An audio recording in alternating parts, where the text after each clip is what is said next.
Elizabeth's POV. Habang hiningang nahiga si Hector sa kama, sabay hagod sa pawisan nitong buhok. Tumagilid ako ng higa at niyakap siya na mahigpit, sabay inihilig ko ang mukha ko sa balikat nito. Walang imik niya lang akong binigyan ng hagkan sa noo at iniuna niya ang braso nito, dahilan para mapatingala ako sa kanya. Boba ang tingin niya sa tiyan ko, marang hinaplos to with his free hand and he smiled sadly. I hate seeing you with that sad smile. Sana dumating ang araw, papalitan ko yan ng masayang ngiti. Saad ko habang matamang nakatitig sa gwapo niyang mukha. Alam mo naman, Elizabeth, kung anong ganap ang makapagpapasaya sa akin. Maya-maya lang inalis niya ang braso mula sa pagkakaunan ko dito. Bumangon to at naupo sa kama. Bumangon na rin ako at naupo sa tapat ng likuran nito, sabay niyakap ko siya. Ngunit laking dismay ako nang tanggalin nito ang dalawa kong kamay na nakayakap at sinulipan niya lamang ako. In just one snap, balik ang lalaki sa pagiging cold. Let's eat, I know you're hungry. Yakag nito sa akin. Tumayo na si Hector at tinampot ang mga damit na nagkalat sa sahig. Agad siyang nagbihis, wala man lang I love you o kahit thank you na matawi sa bibig nito. Basta na lang niya akong iniwan na para bang wala lang. Mauna ka na, I'll just take a shower. Saad ko at tumayo na para tumungo sa banyo. Pero maya-maya nagsalita tong muli na ikinahinto ko. Thank you, Elizabeth. Sambit nito kaya't mapilit akong napangiti. Sinulipan ko siya nang di humaharap. Thank you for what? Thank you for staying by my side kahit nasasaktan na kita ng gusto. Ano bang dapat kong maramdaman? Ang matuwa?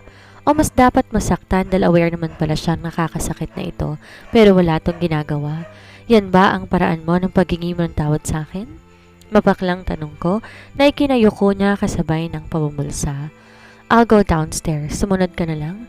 Thank you rin, Hector, kasi kahit papano pala, nakikita mo ang halaga ko at pagtitiis ko na manatili sa tabi mo kahit nasakit mo na mahalin. Nilukob kami ng sandaling katahimikan nang mulitong magsalita. Are you tired, Elizabeth? Napapagod ka na bang intindihin ako? Tanong nito kaya tuluyan ko na siyang hinarap. Yung totoo? Oo, pagod na ako intindihin ka, pero hindi ang mahalin ka. Kaya eto ko, pilit kong sinisiksik ang sarili ko sa'yo kahit ramdam ko na ayaw mo na. You are free to leave, Elizabeth, if you're not happy with me anymore. Hindi kita pipigilan dahil ayoko na rin araw-araw kitang makitang nasasaktan dahil sa akin. Kusang humakbang mga paa ko papalapit sa lalaki at otomatikong dumapo ang palad ko sa mukha nito. Wala kang puso, nang uuyam kong sambit. Kaysa naman nasasaktan kita, kaysa gabi-gabi kitang nakikitang umiiyak dahil pinipiga kitang mabigyan mo ko ng anak. I realize that this marriage is a mistake, Elizabeth. Have you heard yourself? Yung pagmamahal ko sa'yo hindi mo nakikita? Bakit ang dali sa'yong bitawan ako? Bakit? Kasi nga ayoko makita kang nahihirapan. Sobra akong inuusig ng konsensya ko, ngayong alam kong ako ang naglagay sa iyo sa sitwasyong to. Nagngangalit ng sigaw ni Hector, tila na puno na lang to kakasagot ng mga tanong ko. Hindi naman ako nagrereklamo, Hector, kasi nga mahal kita. Ilang ulit kong kailangan sabihin, mahal na mahal kita. Gagawin kong lahat, wag lang tayong maghiwalay. Ikaw na ang buhay ko ngayon and I can't live without you. Alam mo yan. Pasigaw kong saad kasabay ng panghihina ng boses ko. Palatak na lang akong napaupo sa sahig at di ko na napigilang magsisigaw kasabay ng pagkagulhol.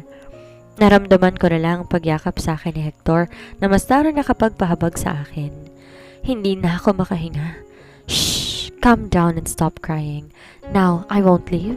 Saad nito ngunit alam ko, sinasabi niya lamang to para pakalmahin ako. Alam ko na balang araw maghihiwalay din kami at iiwan niya ako kapag wala na talaga akong anak na naibigay sa kanya.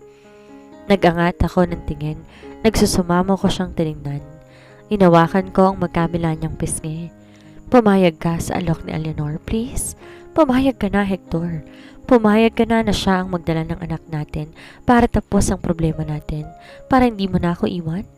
Napabuntong hininga na lamang ito at muli dumako ang tingin niya sa akin habang nanatiling malamlam ang mga mata. Fine, payag na ako. Pero walang sisihan, Elizabeth, walang sisihan. Saan nito na may babala, ngunit gayon pa man, naghatid tuwa para sa akin dahil ibig sabihin ayaw rin ito na magkahiwalay kami. Salamat sa pagpayag, Hector. Saad ko na may malawak ng ngiti.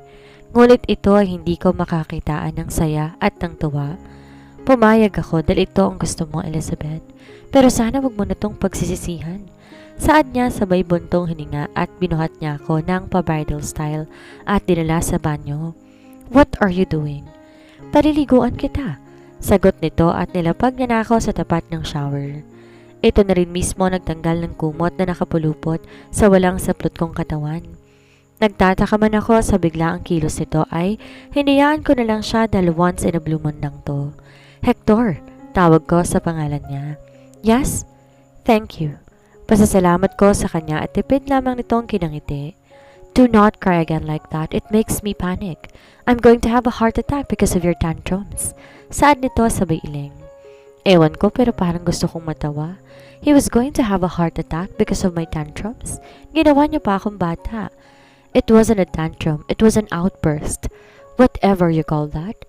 Saad na lang nito at umayos na to ng tayo nang matapos na ihanda ang bathtub na hinagisan niya ng bath bomb soap. Inawakan niya ang kamay ko at giniya ko sa paglublo sa tubig at nagtaka ko ng pati ito ay nagtanggal din ng saplot at sinamahan ako sa pagtubog sa mabulang tubig. Di na ako nag-abalang magtanong at tinamnam na lang once in a blue moon ang momentong ito. Ewan ko, pero ang saya ng puso ko sa mga oras na to. Kinabig niyang bewang ko papalapit sa kanya at itinalikod niya ako. Kumuha to ng isang scrubber and he voluntarily scrubbed my shoulder down to my back gently. Your skin is so soft and creamy as milk. Saad ni Hector sa mismong tapat ng tenga ko gamit ang malalim at husky nitong boses na nagatid kaliti sa akin kaya nagtaasan ng aking mga balahibo. You are making me shiver. Saad ko na ikinatawan nito ng pagak at nakaramdam ako ng malikot niyang kamay na ipinaghiwalay ang mga hita ko at doon naglakbay. He is a good teaser. Napakagatlabi na lamang ako habang dumadampi ang labi nito sa bato ko. I want to enjoy this moment. Gusto kong sulitin ang mga oras na ganito si Hector sa akin. Sana ganito na lang to palagi. Sa kabilang banda, kailan mo gustong makipag-usap tayo kay Eleanor? Tanong ko kay Hector habang kasalukuyan kaming nag-uumagahan. Ikaw ang bahala. Tugon nito nang di ako sinusulyapan. Napabuntong hininga na lamang ako. Kahit kailan talaga para akong nakikipag-usap sa hangin. Hector, nakabase ako sa mood mo. Baka kasi mamaya napipilitan ka lang. Binaba nitong hawak na kubiratos tsaka nag-angat ng tingin sa akin. Nababagot niya lang akong tinapunan ng tingin. Isn't it obvious? Ikaw lang ang may gusto ng ideyang to kaya don't ask me. It's up to you kung kailan mo ba gusto. Fine. Tell me kapag hindi ka papasok sa office then let us set a schedule with her. Saad ko at binaling ko na lang din ang atensyon sa pagkain. Hindi ko naman nakaugaliang makapagsabayin sa mood swings ni Hector na dinagba ang babaeng may monthly period. Ngayon na lang, Elizabeth, wala ako sa mood pumasok sa trabaho. Let's meet your twin sister na matapos na at magpa-schedule na rin para sa gagawing surrogation na yan. Narinig ko na lang ang ingay na nilikha ng silang kinaupuan ni Hector nang tumayo na to at mukhang tapos na sa pagkain. Huminga na lang ako ng malalim. I don't want to ruin the mood. I just want to feel grateful that right now, nagkasama kami ngayon sa akin ng asawa ko. What are you thinking? Bakit ba kanina pa panay ang buntong hininga mo? Tanong nito. Kanina pa pala niya ako pinagmamasdan at hindi ko na namamalayan. Sagot ko, nothing. Tumayo na rin ako para ligpit na ang mga kinainan namin. Di ko alam na nakasunod pala siya sa akin hanggang kusina, kaya pagharap ko, tumama ang mukha ko sa balikat ko. Tumingala ako, dahilan para magtama ang mga mata namin. I'm always bothered by what you're thinking, Elizabeth. I want to know what's on your mind. I saw deep concern in his eyes, but why? Hindi naman siya ganito sa akin ah. Wala. I am just happy that you are cooperating. Tapat kong sagot. It's because you begged for it. Saad nito na naghatid lungkot sa akin at tumalikod na ito. He agreed because I begged. Hindi dahil ayaw nito na maghiwalay kami. Malinaw na sagot ni Hector na awa lamang ang rason niya kung bakit to pumayag sa ideyang to. Wala tuloy sa loob kong napasandal ako sa sink. Kinuha ko ang phone ko na nakapatong sa counter at agad i-denial ang numero ni Eleanor. Hello, twin sis? Why you suddenly call? Oh, let me guess. Have you decided? Hyper nitong bungad sa may kaartehan na boses. Hector and I talked last night. Napapayag ko na siya. Narinig kong tumilis si Eleanor mula sa kabilang linya na ikinakunot ng noo ko. She seems really happy. Mukhang mas masaya pa ito kaysa sa aming mag-asawa. That's a very good decision, sis. I can't wait. Excited nitong saad na may kasamang gigil. Mukhang nasasabik na tong magdalang tao sa pamangkin niya. What a funny thought. Mukhang mas excited ka pa. Sarkasikong puna ko at narinig ko naman ang biglang pagtikim nito. Sa totoo lang, ang awkward naman talaga na mas excited pa si Eleanor kaysa sa aming magiging magulang ng bata. Gayong iisipin wala man lang tong mapapala pagkatapos ito. What's with your tone, Elizabeth? Excited ako kasi makakatulong ako sa inyong mag-asawa. Hindi na kayo maghihiwalay ng asawa mo. Be thankful ka na lang kasi ako ang magsasalba ng marriage ninyo. I know that, Eleanor. You don't have to remind me. Wala akong ibig sabihin sa sinabi ko. Oh well then, wala rin akong ibig sabihin sa'yo sa sayang pinapakita ko. You know, Twinny, I just want to help you from the bottom of my heart. Yun lang. As you say so. By the way, let's meet at lunchtime. I'll send you the address kung saan tayong restaurant makikita. With your husband? Of course, he's coming with me. Sagot ko rito. Great. See you both later. Paalam nito at binabaan niya na ako ng linya. Napakagat labi na lamang ako at mariing napasandal sa sink. Umayos ka, Elizabeth. Sabi nga ni Eleanor, hindi na kayo mga bata, so calm down and chill. Saad ko na tila kinakausap at inaalo ang sarili ko. Elizabeth, bakit ba nakatayo ka dyan? Wala ba tayong lakad? Napapitag ako dahil sa boses ng asawa ko nakakababa lamang mula sa hagdanan. Bihis na ito. Sorry. Kausap ko kasi si Eleanor sa phone at sinabing mamayang lunch, imimit natin siya. Saad ko rito at saka tumingin sa orasan. Maaga pa. 9 p.m. pa lang ng umaga. Bakit ang aga naman itong magbihis? Mag-ayos ka na. Ngayon natin siya i-meet dahil may lakad pa ako mamayang after lunch. Let's fetch her. Malapit lang naman ang kondo niya rito. Tumalikod na ito at tumungo sa living room. What? May kondo dito si Eleanor sa malapit sa amin? Bakit hindi ko alam pero ito, alam nito. Tinapik-tapik ko ang mukha ko. Stop thinking too much, Elizabeth. Ayan ka na naman. Away na naman ang kakahantungan nyo kapag inusisa mo pa. Umakyat na lang ako sa silid namin at agad na nagbihis ng casual navy blue dress above the nilang at nilagay lang ako ng manipis na kolorete sa mukha. Nang makita na maayos na, kinuha ko ang sling bag ko at bumaba na. Naabutan ko si Hector na abalang may ginagawa sa laptop. Napaka-seryoso ng mukha nito at wala man lamang kang ngiti-ngiti. I'm ready. Let's go. Pukaw ko rito kaya't nag-angat siya ng tingin sa akin at sinuri ang bihis ko kasabay ng pagsasara nito ng laptop. You look pretty. Puri niya sa akin na ikinangiti ko. Tumayo ito at lumapit sa akin. Nilagay niya ang kamay sa bewang ko at sabay na kaming lumabas ng bahay. Pagkasakay namin, kaagad na rin nga kaming umalis. Hindi ko alam na may tinutuloyan pala na kondo si Eleanor dito malapit sa atin. Saad ko habang nasa labas ang tingin. Nakasalubong ko siya one time sa isang restaurant nearby nang nasa meeting ako with my business partners at pareho nga kaming nagulat. Paliwanag ni Hector habang focus lamang ito sa daan. I see, kaya pala alam mo. Pero bakit hindi mo man lamang nabanggit sa akin na nagkita pala kayo? Do I need to tell you? If I know, matagal na kayong hindi okay since we got married, so I thought hindi ka naman magiging interesado kung sasabihin ko na nagkita kami. Sagot pa nito sa akin.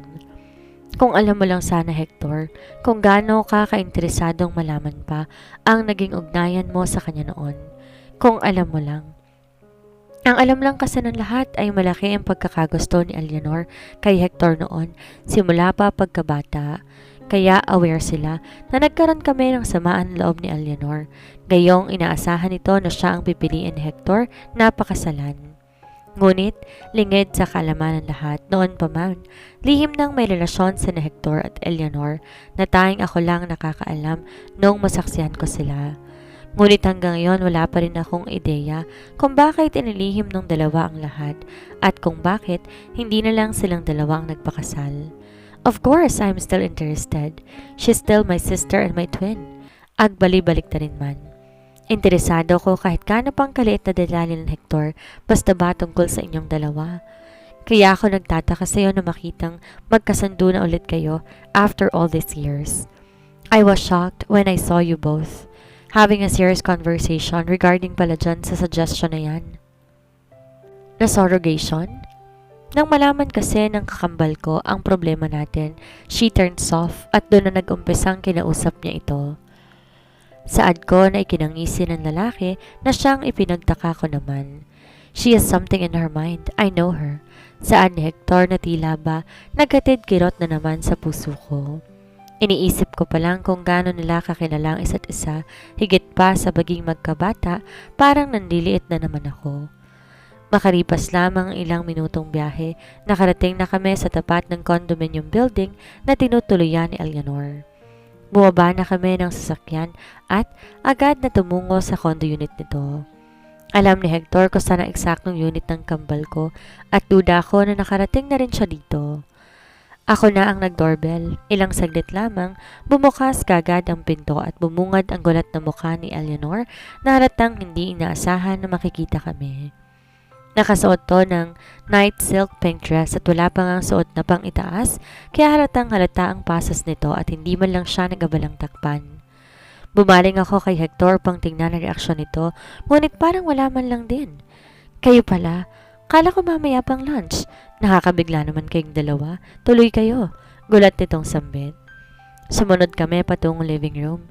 Tahimik kaming naupo sa mahabang sofa at nilibot ko ang tingin sa kabuuan ng kondo ni Eleanor. Malinis naman at maayos. Lumingon ako sa asawa kong tahimik lang din habang magkasaklob ang dalawa niyang kamay. May lakad kasi sa Hector mamayang lunch, kaya naisipan niyang puntahan ka na lang namin dito sa kondo mo. Saad ko kay Eleanor. Oh, I see. Alam nga pala ni Hector tong tinutuluyan ko dahil nabanggit ko sa kanya when we accidentally met at a restaurant nearby. Sakto naman, kalilipat ko lang that time dito. Paliwanag naman ito. Bakit di mo nasabi sa akin na nakatira ka pala dito sa malapit? I thought sa bahay ka pa rin natin naglalagi. I thought Hector already told you. Kala ko naman alam mo na, so I did not bother to tell you. Malapit kasi dito yung ospital ko saan ako nagpa-practicing. Ganun ba? Hindi bali ang mahalaga, alam ko na ngayon. Sad ko na kinangiti ng kakambal ko. Wait, kukuha lang ko na maiinom ninyo? What would you like, coffee, juice, or tea? Tanong ni Eleanor at nagpalipat-lipat ang tingin sa amin. Black coffee lang sa akin. What about you, Hector? Binalingan naman ni Eleanor dito. Tea. Tipid nitong sagot. Kailan pa to nahilig sa tea? Sa pagkakaalam ko, ayaw nito ng lasa noon. Oh, tea. It's still your favorite, huh? Alright, coming up. Saad nito at tumalikod para tumungo na sa kusina. Parang may kung anong tumusok sa puso ko. Tea is my husband's favorite. Samantalang na minsan ko siyang ginawa nun, hindi man lang humigop kahit isang beses dahil hindi raw niya gusto ang lasa. I thought you don't like the taste of tea. Hindi ko napigilang mapatanong kay Hector. Halata sa mukha ang pagkabigla, sabay baling ng tingin sa akin. Don't give it a meaning, Elizabeth. Gusto ko lang mainitan ng sikmura ko. Pagdadahilan nito. Kasasabi lang ni Eleanor, tea is your favorite. Tanda mo ba nang minsan kitang gawa ng ganyan? But you don't even bother to take a sip because you said hindi ka umiinom noon and now biglang umiinom ka na? It's just a tea for damn sake. Tsaan lang yun, Elizabeth, nagkakaganyan ka? Pabulong nitong angel sa akin na halatang nagpipigil lang na wag magtaas ng boses. Magsasalita pa sana ako nang dumating na si Eleanor, bit-bit ang isang round tray. Sorry to keep you waiting. Here's your drinks. Pukaw niya sa amin at inilapag ang tray sa center table. Here is your coffee, my beautiful twin sis. And here's your tea, handsome. Nilapag nito ang tsaa sa tapat ni Hector. Dahil sa pagyuko ni Eleanor, nanlaki ang mata ko na makitang tok-tok ng pasas nito sa mismong harapan namin dahil loose ang suot nitong silk dress. Agad akong kumuha ng throw pillow at tinakip sa mismong dibdib ni Eleanor. Alam ko nakita ni Hector yon. Nananadya ba to? Eleanor naman, pwede bang magpalit pa? Nakikitaan ka na. Sigaw ko rito dahil hindi ko na napigilan pa ang inis ko. Oh gosh, sorry. Hinging paumanhin to at mabilis siyang pumasok sa loob ng silid. Kagad ko naman binalingan si Hector na halatang shock din sa nakita. Ang lusog pa man din ang hinaharap ni Eleanor kumpara sa akin. Isipin mo na lang wala kang nakita. Saad ko sa asawa ko, ngunit tumikim lang to sabay tagilid mula sa akin and took a sip of the tea. Napansin ko ang biglang pamumula ng tenga nito. Pinamulahan to at kahit sinong lalaki naman siguro, ganito rin ang reaksyon. Makalipas sa ilang sandali, narinig namin ang pagbukas ng pinto at bumungad si Eleanor na nakasuot na ngayon ng black t-shirt at white shorts.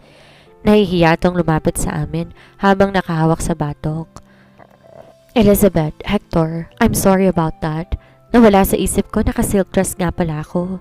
Just forget it. Pag-usapan na natin ang pakay namin. Saad ni Hector na kinatango ng babae at naupo na sa isang single sofa katapat ng kinaupuan namin. I thought we're here to fetch her. Baling ko kay Hector. What's the difference kung sa labas tayo mag-uusap-usap?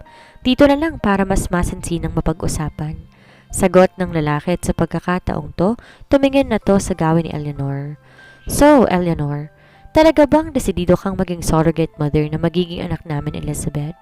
Hindi ka man lang ba nababahala na masirang figure mo? Tanong ni Hector.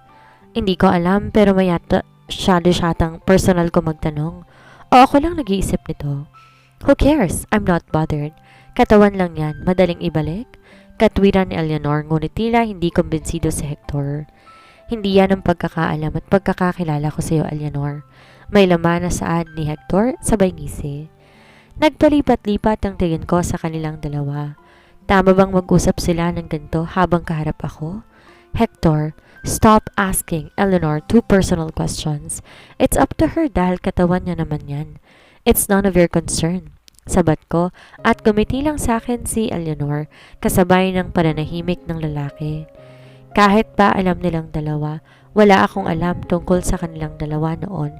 Hindi pa rin tama na mag-usap sila ng ganito sa harapan ko. Nasabi ko na hindi ba? I will do this for the sake of marriage. As you say so, sarkasikong saan ni Hector. Halatang duda pa rin sa intensyon ko kahit ilang beses ko nang ipinaliwanag. Saad muli ng kakambal ko. Sinungaling naman ako kung sasabihin kong hindi kahit oo naman talaga. Tugon naman ni Hector. Hector, nandito tayo para makipag-usap ng maayos, hindi para magbigay ng tensyon sa isa't isa. Sabay ko sa asawa ko. Wala namang tensyon. Meron ba? Panabay nilang saad kaya kapwa sila nagkatinginan sabay irap ng lalaki. Fine, kung wala, wala. But seriously, thank you Eleanor that you're willing to do this. Basta para sa'yo sis, I'm willing to sacrifice. Asik ni Hector, sabay ekis ng dalawang braso. Ito ang pangalawang beses na nagsakripisyo si Eleanor. Una ay yung hinayaan nitong makasal kami ng pinakamamahal nitong nobyo.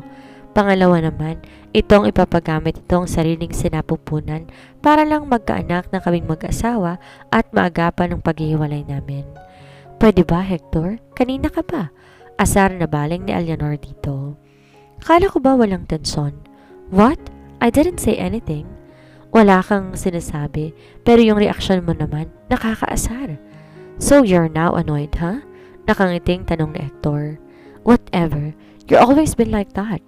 Hindi ko alam pero bigla ako nakaramdam ng selos sa paraan ng pakikipag-usap nila sa isa't isa. Kahit kailan hindi pa nakikipag-usap sa akin si Hector, kagaya nito. He remains his serious expression when he is with me. I've never experienced being teased by him. He only teases me in bed, but in a conversation like this, he is now literally smiling while he is talking to Eleanor. Samantalang sa akin, palagi itong seryoso, pero ngayon ngumingiti ito. Pati ang mga mata nito ay nakangiti rin.